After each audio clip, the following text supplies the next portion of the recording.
Hey everybody, welcome back to We Are Podcast. This is Camp Slash Horrorcast, Season 4, Episode 21, Hellraiser. If this is your first time checking out the podcast network, we appreciate it. Please head over to your favorite podcast app, Spotify, Stitcher, Podbean, or iTunes, and give We Are Podcast Network a like.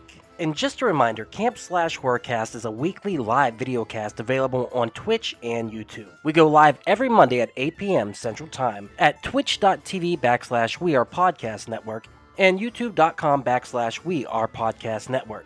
As the Camp Slash Horrorcast is live, I will not be editing the audio for this podcast. So what you saw live is what you get here. Please come watch the stream every Monday at 8 p.m. And if you want to see the previous streams, go check out our Twitch or YouTube channel. And for a full list of future films we'll be watching, please head over to Facebook, Instagram, and Twitter at /WeArePodcast. All links can be found in the description. And with that, on to the Horrorcast.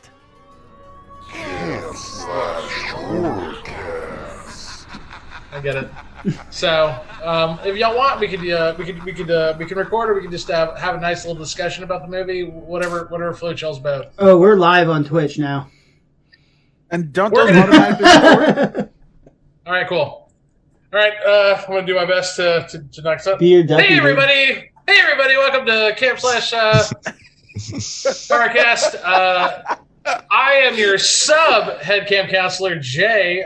Duck is a little bit under the weather. Tonight we have a bunch of people, and I'm totally not reading off a website when I go. First, we got Joey Johnson. Will tear your soul apart. Joey, how you doing?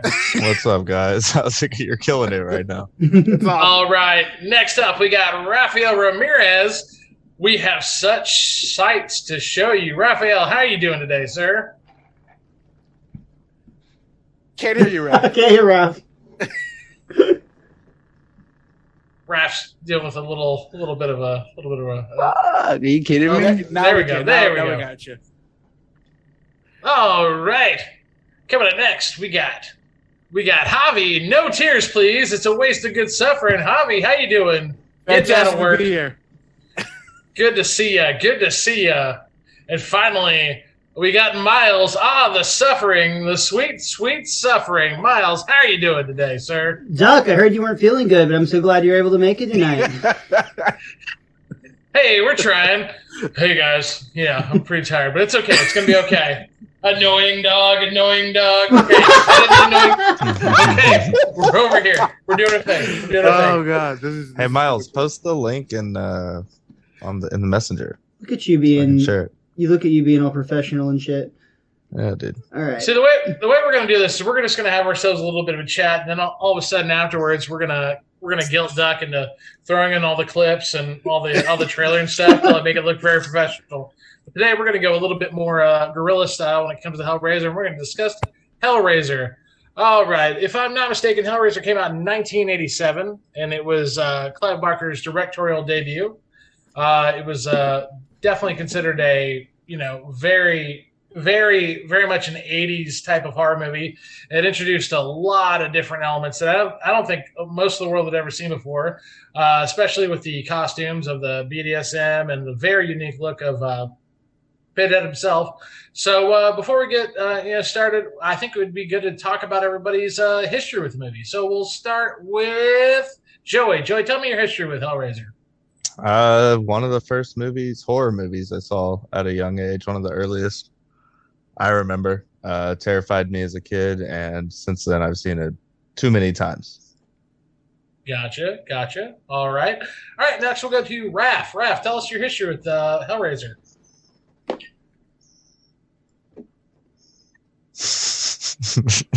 I feel like he is dealing with some he's got issues, man. That's all this good. is just Raph's day, dude. Raph's been having one of those days where just, his fucking headphones are just like, no, fuck you, we're not doing it. Hear me now? Can't hear you. Yeah, we hear you now. I got you. Raph, tell us your history with the movie. Man. So I was a little girl watching it. I remember watching it when I was a little kid, and I remember being terrified too of Pinhead.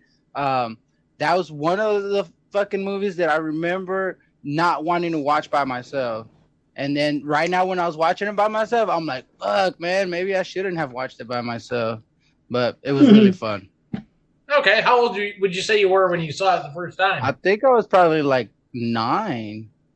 Really? Oh, that is pretty young. That's a lot of subject material to get into. All right. Bro. Yeah, I was probably 13 or so. Wow, I gotcha. All right, Javi, you're up next, sir. Tell us about your history with the movie. All right. About 6 or 7 years old. Wow. When I first saw this. Like, I was also 7 when I first saw Pulp Fiction. I remember getting kicked out of the living room when I asked, "What's a GIMP?" And it was uncomfortable for everybody. And now Javi's addicted to heroin and BDSM. So I was like, I remember as a kid not really liking Hellraiser. I didn't even find it scary, and I was just a tubby little kid that was scared of his own shadow, and I was surprised that one never got me. But like when I got older, I'd be like around 11 or 12, I became scared of that movie. And now as a 35-year-old man that's dead on the inside, this movie is not scary. In fact, I have an interesting take that this shouldn't even be qualified as a horror movie. Ooh, that's interesting. That is a very interesting take. Yeah. Is it a porno to you? Just because you come during it doesn't make it porn, Javi. For me, I got like an anti-hero film vibe from it. I didn't really find it scary at all. Oh, anti-hero. That's also a very interesting choice. We'll expand on that a little bit later. All right, and finally, we'll go with Miles. Miles, tell us about your history with the movie. Dude, I thought I was gonna be like the person that was on like the too young to have seen this, but I'm like in the median in this group. I was probably 9 or 10. I had a cousin that showed it to me. He was the one that introduced me to a lot of horror movies that I probably shouldn't have seen at the time. But I remember this one. Honestly, I remember just this one. I was like very bored during like the beginning part until like the Cenobites showed up. Because I mean, like other than like the one, like naked lady, there's a lot of just adults talking about like adult things for a while into this film. Gotcha. Yeah, I don't think I liked it at a young age. I think it was just kind of weird and disturbing, and and exactly like Miles said, till the end, till you like see what as a kid you were like monsters. Then it kind of it drew me in. I just wanted to see the dude with like the needles in his face and like the girl with the awkward piercings. And Squidward. Yeah, or not Squidward. Patrick Star. Yeah. Patrick Star. All right, guys. Well, from what I'm looking up on it, again, this is Clive Barker's directorial debut, as far as I know, for like a major motion picture. Budget was $1 million, grossed $14.6 million. It's definitely considered one of his absolute pillars. You put this up there with Lord of Illusions, Candyman. Of course, you guys know I love Brad Rex, but again, he wasn't a big time hands-on director. This is one of the few movies he actually directed. This along, I believe, with Lord of Illusions and Nightbreed.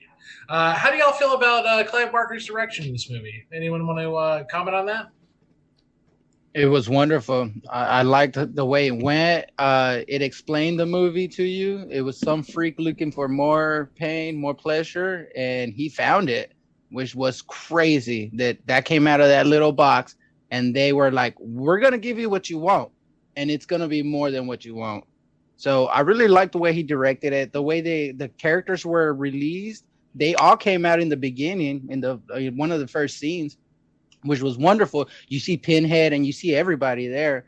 And then I just loved it. He did a great job on it.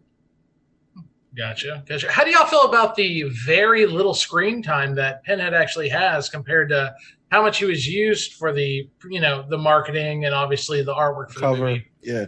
I really felt like they kind of like missed an opportunity to like have more of the Cenobites. And I think that's to me what made it, when I was a kid, what made it so boring. It was just so much fucking exposition and talking. And like the only thing that really grabbed my interest was just like, the guy in the attic, Frank. Uncle Frank, yeah. Like I love like all like his scenes that he had with the fucking woman. But yeah, it was just so much exposition, and I really didn't give a shit about the side love story between the girl and the derpy looking dude. It was just like we needed more Pinhead. I think we just needed more Cenobite action. I do enjoy the fact that, they kind of just tease you with the Cenobite thing. So the whole time you're just waiting and wanting more, because that's so much better than just overusing Pinhead. I agree. That's so completely much with that, more than ruining that character. Yeah, honestly, I think that's what really went on to go badly with the sequels is like I said earlier, I was bored by it as a kid. I think I appreciate it a lot more now as a slow burn, though I also see it as somewhat dated to some extent, just in that it is maybe a little bit too slow. But the use of the Cenobites, I almost equate to like the way they use, oh my God, Hannibal Lecter in Silence of the Lambs. I mean, he's barely in that movie, but he's the thing that you remember about that movie. And then arguably, if you see too much of him, like in, I don't know, Hannibal, for instance, it just takes away from like the appeal of the character to some extent. And this there's is still some mystery. Yeah, big mystery. Like you leave the theater or your basement or wherever the hell you watch this movie, you leave thinking like, oh my God, what more of those like things could exist? And you have that lingering dread in your mind, as opposed to like what they did again with the sequels, where it's like, well, Pinhead's kind of cool, he looks neat, let's force him into this random movie about video games for some reason. My biggest issue of character use was like, and I realized that a few times I've like watched this like in my older years, because I agree, as a kid I think it bummed me out the less of the Cenobites, but I like the older I get, the more I'm like, man, the hobo character is so like underutilized. The hobo demon, first off, the eating the crickets thing is fucking wild. Yeah, that is one of the wildest fucking scenes. Like, this girl has the worst minimum wage job ever, dealing with some lady yelling at her about her bird, then has to deal with a homeless man eating crickets, and suddenly her boyfriend finds a back exit. Like, how the fuck did he get in there? This place, But I feel like the hobo character could have been utilized a little more in the first one for sure. But the ending's awesome. The ending rules. Now, from what I'm gathering from most of y'all is that you kind of saw this movie at a younger age. Is this one of those movies that you find really is kind of built more towards an older audience? Like, it's kind of like really over the head of a lot of kids. Is that how y'all feel about it? If you haven't cheated on or been cheated on, you're just not going to fully appreciate the weight of this movie. Yeah, it slowly, the older you get, I think it slowly becomes more and more of like an incel anthem. You're like, can I trust her? Yeah, and in Javi's case, is she thinking about my brother right now? And in Javi's case, he was trying to find that box on eBay to see if he can. I want pleasure beyond pain and pain beyond pleasure. That's the older you get too, the more, like you said, Jay, the BDSM thing, the whole just daddy dom outfits, even there's that whole thing now in the community. You see like fucking bitches post like the hook thing where they like hang people from hooks now, Yeah. And a lot of that as a kid, I don't even know if that was like, when we were watching, I don't know if that scene had kind of come into that yet. I wasn't, but. So I don't remember that scene from watching it as a little kid. So when it started and that guy got shredded to pieces by those meat hooks and just the fishing hook, that was fucking incredible. I'm like, holy fuck, that immediately pulled me in. I wanted to see more, and you got some of that, especially at the end. But the girl smashing the fucking guys with the hammer and not giving a fuck, that was cold-blooded, bro. She was down to fucking cheat for that guy or do whatever for that guy. You kind of get a little bit of a, I'm obviously, I don't know if any of y'all have ever watched a bunch of true crime podcasts, but I've become a pretty big fan of them. And I kind of got this little bit of this like Charles Starkweather vibe from Frank, and the way he's able to manipulate Julia into bringing these guys in even after death. Like, is Frank honestly not the biggest bad boy maybe in cinema history? He's pulling chicks even with like no skin, dude. Like, that's game. No that's use of his legs. Yeah. Like, don't look at me. He's just a brain and some arms. And she's like, yeah, I'll still fuck. I mean, apparently Frank had the magic stick, dude. And I mean, I feel like he's a little bit Dude has a hog, it. Absolutely. And all he needs is a few more dead bodies to regrow back. That first scene, that wasn't his body. That was just his skull and his dick. That was all. That was all. Mad love for Frank Colton. The actor who played Frank was a guy by the name of Sean Chapman. I don't remember him in literally anything else besides this. This is a role for of a lifetime, because obviously, the movie starts out with him, and like y'all said, the movie's a little slow, but it starts out very fast. Like, the movie is like, we're talking like a Jaws like gut punch. if y'all can remember the beginning of Jaws with that scene with the teenagers, like Hellraiser definitely comes out swinging. And then it says, hold on. It was almost a catfish if you're like a really young age, because you're like, oh, this is going to be awesome. I want to see more people ripped apart. And it's like, oh, adults making out. What is this? I know. It's like you saw someone getting ripped apart. Her name was whatever. Got her name. Enjoying this episode? Go check out Geekster, a dating and friends app for geeks that focuses on common interests as a way to make meaningful connections. Download today on the App Store or click the link in the description to find out more. Geekster, this is what happens when nerds collide. Geekster, available on iOS and Android. All right. Now, we've talked about Julia, we've talked about Frank, but we actually need to talk to what most people consider the actual main character of this movie, and that's Christy Cotton, and that's played by Ashley Lawrence. Ashley Lawrence went to have a pretty long career, pretty much almost completely based in this movie franchise. She did Hellraiser, she did Hellraiser 2, she did a couple of the more direct-to-video movies. Let me hear what you guys think about Ashley Lawrence as Kirsty Cotton. Tell me how y'all viewed her acting. How she ranks up there with the scream queens of the '80s. Tell me what y'all think about her. She was hot, and I didn't get to see her boobs. Gotcha. He's been holding a grudge for 4 hours. That's why we're doing this podcast right now. I'm talking about the lack of titty in this film right here. You're gonna seem like a great actress when you're next to whoever the fuck played Steve. That guy is the fucking dude. When they're in the house and like all this shit's happening, he's not even asking questions. You know what I mean? He's just like, I'll do a magic trick with my cigarette. Right. It's like a hot girl. It's like a hot girl who has an ugly friend. That's the acting demographic between those two. I thought she was fine. I don't think she ranks up there with like any of the top scream queens though, but she was fine for this movie. Granted, I thought her character. I gotta admit, it fucked up what she did. She's like, Frank Cotton. I know exactly where that bitch is. You gotta let me go. And I'm taking two. He was being pervy though. He was. She's kind of a pointless character until the end. Her character serves really no purpose other than to like save the day, I guess. Being the snitch. Like I know where he's at. Yeah, dude. She 6'9"'d him like real quick. Yeah, she's like, I don't trust that guy. Fucking bootlicker, dude. Instead of Hellraiser, let's call this movie Bootlicker. I think it's so funny. Like, this movie came out like 35 years ago, and we're still like, yeah, she's still snitching. Like, we still demonize snitches and whatnot. Like, yeah. Frank used the lament configuration, also known as the puzzle box, to uncover another dimension, lost his skin, got his ex-lover to kill a multitude of people, including her current husband, and we're still like, yeah, but, Kirsty didn't have to say nothing. She didn't have to go rat on him to Pinhead and all the gang. Like, what'd he do to her? Like, if this was 2022 version, I can't wait for the remake. I wish it was a just spitting image remake, except the Kirsty character is just like, a cab. And then, like, just like, damn, this is a really fucked up situation, but I sure do hate it's just based in Portland. The whole movie. The Cenobites are really marginalized, and, she wants to stand up for them.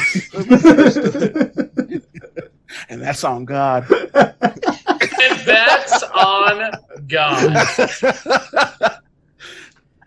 Yeah, I wanted to ask y'all, because I'll say this: I actually prefer Hellraiser 2 to Hellraiser. I think I don't know if it's like cinematically the same like masterpiece or whatever, but like when I'm talking about just a movie that I'm going to enjoy for 2 hours, I think Hellraiser 2 is both just more visually interesting, a little more graphic, a little I don't know, just like better story overall. Just more happens in it. Well, Hellraiser in space was really. I was going to ask if you guys liked any of the other sequels, because some of them got really bad, no. but the first two were good. Then they went. There's 10. But this is a big setup for Hellraiser 2, you know? Like, Yeah. And I'm pretty sure Hellraiser 2 is like, what, only a couple years, maybe 1 year after? I'm pretty sure it was like, Yeah. And it used clips from Hellraiser 1, which is always a great sign that it's a killer sequel. Right. It's like 8 minutes of just repeated clips from this movie. No, but I had no idea how many Hellraisers there were until I was looking for them on my lunch break so I could watch it.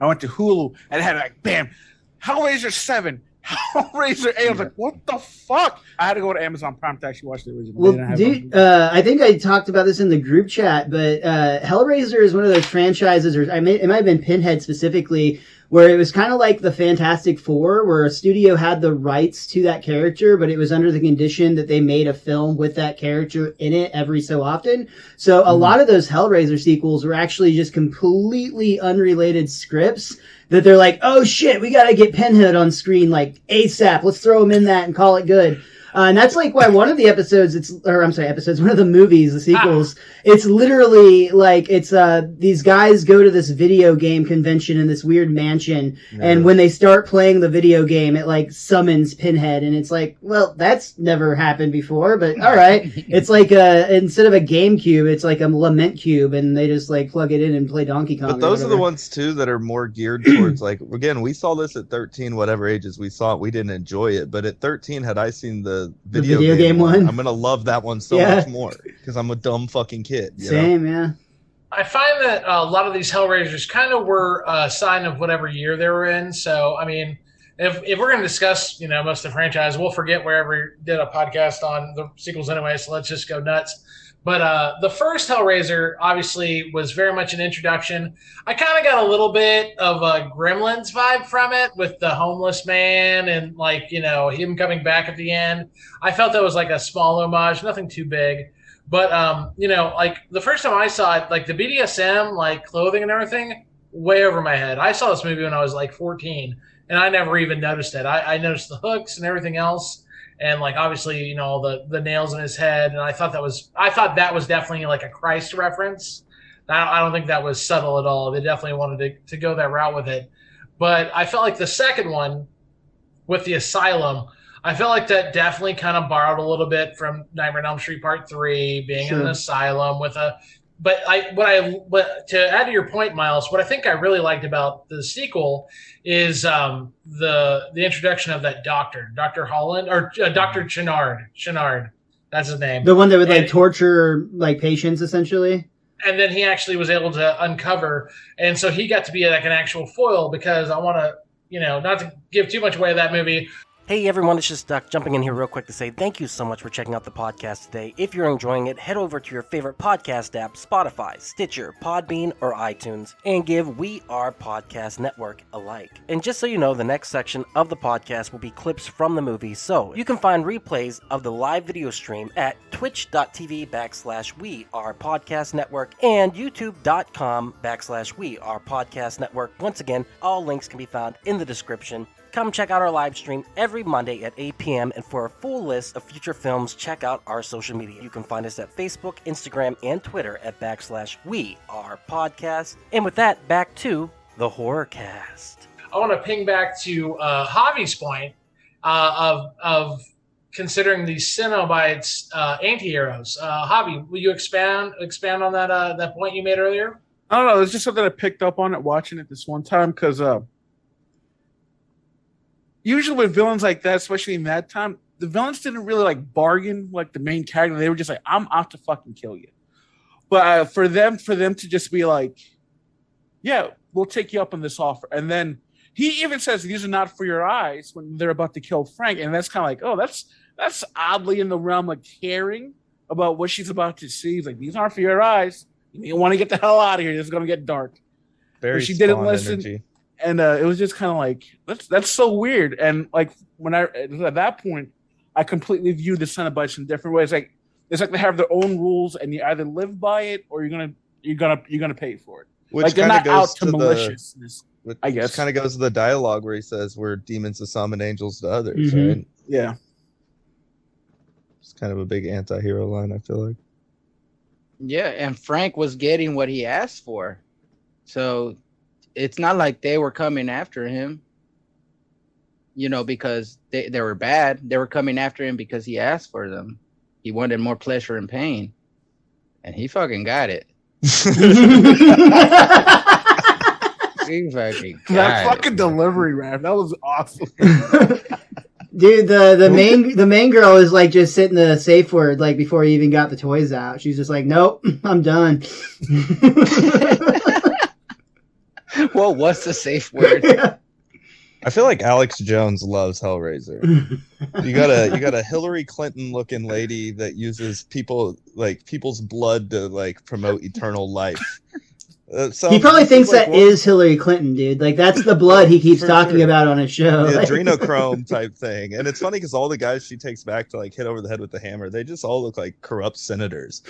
They're all just like balding, wearing these shitty fucking suits, dude. Like, I'm pretty sure Alex Jones at Bohemian Grove was just him walking onto a Hellraiser set. Oh, for sure, dude. That's bootlicker. That's You know, I'm going to be very honest. I actually don't know what the real meaning behind the term bootlegger is. So, can anyone expound on that as well? just boots. It's like kissing their feet, basically. I'm pretty sure. Boots would be like the point of authority, like the military or the police stomping down on the people. And the bootlickers are the people that instead of like fighting back, they're like, "Oh, thank you, sir. May I have another?"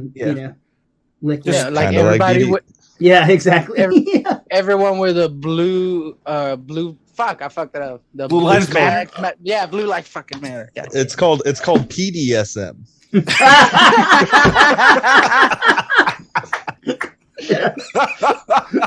That is too fucking good. That's a new genre on YouPorn. All right, guys. So, and another question I have is, as far as other Clive Barker works, how would you rate Hellraiser in his pantheon of works? Like, where would you kind of rank it compared to his other wares and whatnot? For his first one's pretty fucking high because it was great. Like the practical effects, the writing, the acting was good to me, except for the guy Jesse. But other than that, it was fucking awesome. I think it's definitely the most iconic that has lived on. I think that Candyman was a better movie, but I don't think that Candyman at the time had the impact that Hellraiser seemed to, and it might just be that Candyman just was visually a less interesting looking villain, and essentially that movie too. Yeah. Candyman had a lot more, it felt like, social overtones with race issues and things of that nature. Versus, I think that there is some, like Clive Barker's a homosexual and clearly has some BDSM tendencies, and I think that there are aspects of that probably shine through in this movie, but not nearly as much as the social commentary that Candyman brings. That makes a lot of sense. Well, and a lot of people, it's another one of those Mandela effect things where a lot of people don't actually remember that Clive Barker didn't actually direct Candyman. He was a consultant on the movie. Bernard Rose actually. I thought he wrote it actually. I think he definitely helped write it. He wrote The Forbidden, which is what it's based on, but the setting is, it's in England and everything. So everything that we know as Candyman being American and whatnot, it's definitely one of those things where it's a movie of very much of its time. Ironically, the third Hellraiser 3, Hell on Earth, came out the exact same year as Candyman. It's also probably one of those things that like the people behind Candyman want to put Clive Barker's name as big as they're like legally allowed to on that media, on the advertisement, just because he's associated with this popular franchise, Hellraiser. Oh, absolutely. And it's one of those things where, he was very much of the time. And like even Stephen King said, like, he's scarier than me now. When really he was just exploring routes that he definitely wasn't accepting of, or just something that's kind of out of his wheelhouse, I would say. So I think that Hellraiser definitely plays a part in a lot of like it's legendary. We've seen we've seen homages in Cabin in the Woods. Any sort of like anytime like when I was growing up, whenever I saw a Rubik's Cube, I wouldn't go anywhere near it because I didn't want to solve it. And then on top of that, I feel like this movie kind of really it brings horror to. I think it really brought horror into a whole new light with obviously the BDSM things and our own secret desires, because in a lot of other movies, hell's coming for you, whereas in this movie, you're looking for hell, whether you know it or not. So a lot of the hell isn't necessarily the Cenobites, you know. There's it shows a lot of the evil of men, like sexual deviance type shit, you know. I mean, there's that shit. I mean, she has that one the first guy she brings back when he's drunk and super aggressive, you know, really pushing her into like, oh, I thought you wanted this type shit. It makes it very easy to appreciate it when she brings the hammer to him. You're like, oh yeah, it kind of gets that coming. Yeah. Which goes to the anti-hero. Yeah. It also goes to show you that she was crazy from the beginning. She didn't get possessed. They didn't have to. She never saw anything but Frank, and she's like, oh, I want that dick. And she went on a killing spree after that. Right? Fucking wild. Yeah, that's definitely true as well. Well, all right, guys. Well, looks like we're running out of time. I tried to get this Zoom thing going up, but with these last 3.5 minutes, I guess I'll just ask you guys real quick. I'll start with Joey. Do you recommend this movie? Absolutely. 100%. All right. I think it's a nostalgia thing too for me though, but you know, I'm always a sucker for practical effects just in general. And the meat hook scene at the end and the beginning when you first see the brain with Frank like coming out of the fucking floorboards, it just rules. It's a fun watch. You know, some good late 80s horror, definitely. All right, Miles, you're the next person I see on screen, so I'm going to ask you next. Would you recommend this movie? Yeah, big recommend and quick recommendation to the YouTube Joe Blow Horror Originals. They did an interview with Doug Bradley like about a year ago. It's called What the Fuck Happened to This Horror Celebrity, Doug Bradley. Check it out. All right, Javi, you're up next. Would you recommend this movie? Absolutely. This was a fun watch. Like, I really enjoyed it. And to this day, that ending kill is still one of my favorites in horror history. Just like he's like, oh, like fucking like hooked, and he puts a smile on his face, and he says, "Jesus swept," and then we're like, "What the fuck does that mean?" And then he gets ripped apart. Easiest Bible verse to memorize, dude. Well, and to add to that, the fact that it's not just Frank, but it's Frank, you know, with the dad face on top of him. So it's like it's like a definitely a layered kill. So I definitely can appreciate that. And also, Raphael, would you recommend this movie? Yeah, I do recommend it. And I don't know if you guys have ever gotten a fish hook stuck in you, but the pleasure that comes out from pulling it out and not causing any more damage is something incredible. I understand this movie 100%. They're angels to Raph, is what he's saying. Like, also, Jay, to go back to your point when you got a Gremlin vibe, when I was at the end, I got a definite Gremlin vibe because, like, when the Asian dude is sitting there with the box, and the guy's like, I was talking to the guy, like, no, thanks. All right, that's cool. I have a Mogwai that I have to sell you. Want to check this out?